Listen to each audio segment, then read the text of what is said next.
হয়, আমি শুধু বলি কি এই দেখ দেখ একটা ছেলে আছে বন্যায় বাড়ি, ও ওই ছেলেটার নাম আমার মাঝে মাঝে ভুলে যাই নামটা, দিয়ে আমি বলি কি দাঁড়া আমরা আছে আমার মেয়েটা ফেসবুকে ফলো করা আছে দিচ্ছি।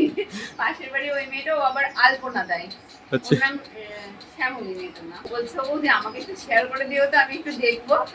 দেখে মানে ও তো নিজেও মানে মানে আলপনা দেয়, তার মানে ও তো একটা আর্টিস্ট। হ্যাঁ অবশ্যই। দেখে মানে ও আত্মহারা হয়ে গেছে, ও শুধু দেখেই যাচ্ছে দেখেই যাচ্ছে দেখেই যাচ্ছে তোমার মানে তোমার ওই প্রোফাইলটা।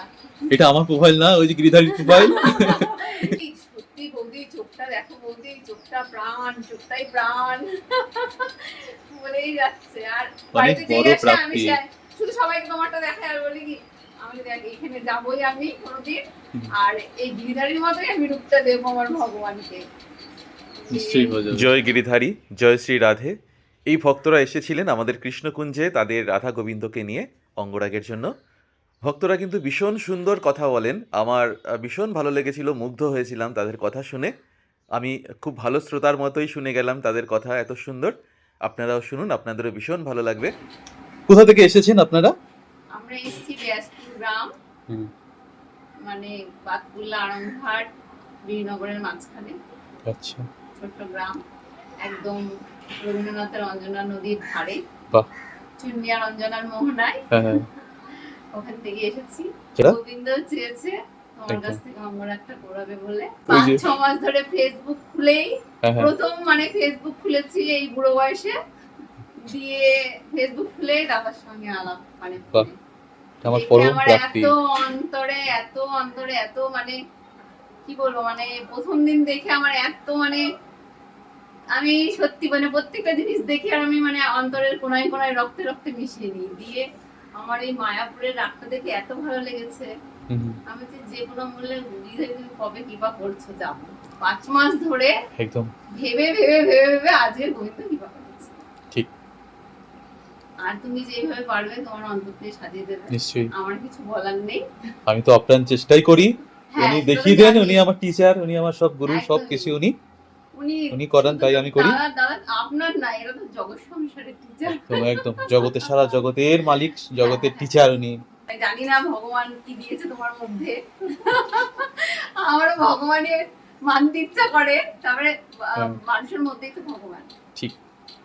আমি যদি ভক্তি দিয়ে কাউকে দেখার রূপটা আমার, দেখার ধরনটা আমার, আমি কি রূপে দেখছি,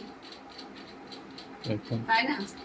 হ্যাঁ, তো দুটো মেয়ে মানে আমার কিছুই নয়, কিন্তু আমার দৌলতে এসেছে ভগবান, আমার নিয়ে এসেছে আমার বিয়ে, আমার গৃহ না ভগবানের বিয়ে। তো আমি না থাকলে কি হবে আমি জানি না। আমি যদি না থাকি ভগবান তোমার জল তুমি ঠিকই পাবে, তুমি তৈরি করে নিও যেন তোমার অযত্ন না হয়, যারা আছেন যেন তোমার সেবাটা করতে পারে, তাহলে যেন দেখে যেতে পারি, সেটাই আমার শান্তি। ছোট মেয়েটা জল টল সব দেয়, আর বড় মেয়ে আবার সাজ পোশাকে বেকার, বাহ, কিন্তু পুজো দেবে না, এটা মানাচ্ছে না, এই জামাটা মানাচ্ছে না, এটা দিলে ভালো হতো। ওই ভগবানকে সামনে ধূপ ধুনো দিয়ে পুজো করাটাই সব থেকে বড় না, ওই যে ভগবানকে সাজাচ্ছে মন প্রাণ দিয়ে, এটাও একটা তার কাছে পৌঁছানোর মাধ্যম, ভক্তি। এটা এক একজন ভক্তের এক এক রকম ধারা, তাই না? সবার ভক্তি একরকম তো হয় না। ওটাই ভক্তি। বলি যে তোরা যদি মানুষ হোস তাহলে 5 জনের কথা ভেবেই মানুষ হোস, নিজের কথা ভেবে হোস না।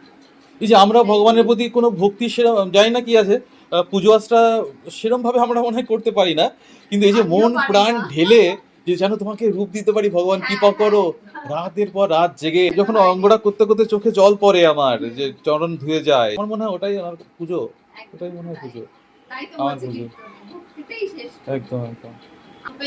আমি মনে প্রাণে চাই সবসময় জল দিতে গেলে ঠাকুরকে আমি একটা কথাই বলি, যেন তোমার রূপটা দর্শন করতে করতেই যেন আমার শেষ নিঃশ্বাসটা ত্যাগ হয়, আর কিছুই চাই না।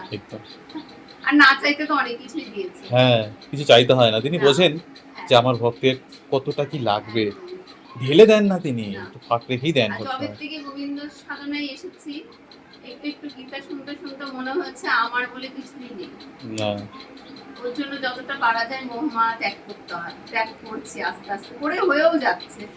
কিন্তু ভগবান এই কর্ম, আমরা এই কাজ কর্ম সংসার এগুলো অভিনয় করতে এসেছি। হ্যাঁ, অভিনয় মঞ্চ, সেই অভিনয় মঞ্চটা যদি ভালো হয় আমাদের, পৌঁছলাম, পাস হলাম, তারপরে তাও বলবে, সন্তানদের বলবে যে অমুকের সন্তান, হ্যাঁ ভালো, বাবা মা ভালো, তাই তো।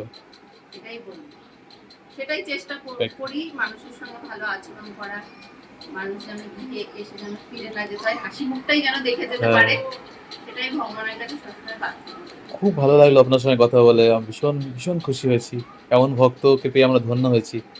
আশীর্বাদ করবেন যেন আমরা এভাবে আমরাও যেন যেতে পারি তার একদম। সেবার আর আমার মাধ্যমে। তো মা যশোদাকে খুব ভালো লাগে।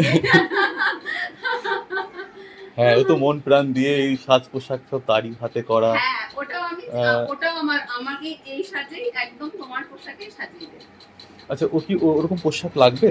হ্যাঁ, মা যশোদা এবার যেন বানিয়ে মা তো জানি, এবার কতটা কি করতে পারবে আমি জানি না, এই হ্যাঁ। মুহূর্তে তার শরীরটাও একটু খারাপ, ঠিক আছে, বুঝে কিন্তু উঠতে পারছি না। আমাকে যেদিন দেখবে আমি আসবো, কোনো অসুবিধা নেই। আমি দেখছি কি এমন ভক্তদের পেয়ে আমরা সত্যি ধন্য হয়েছি। ভগবান গিরিধারী এই ভক্তদের মঙ্গল করুক এবং সকলের মঙ্গল করুক। রাধে রাধে।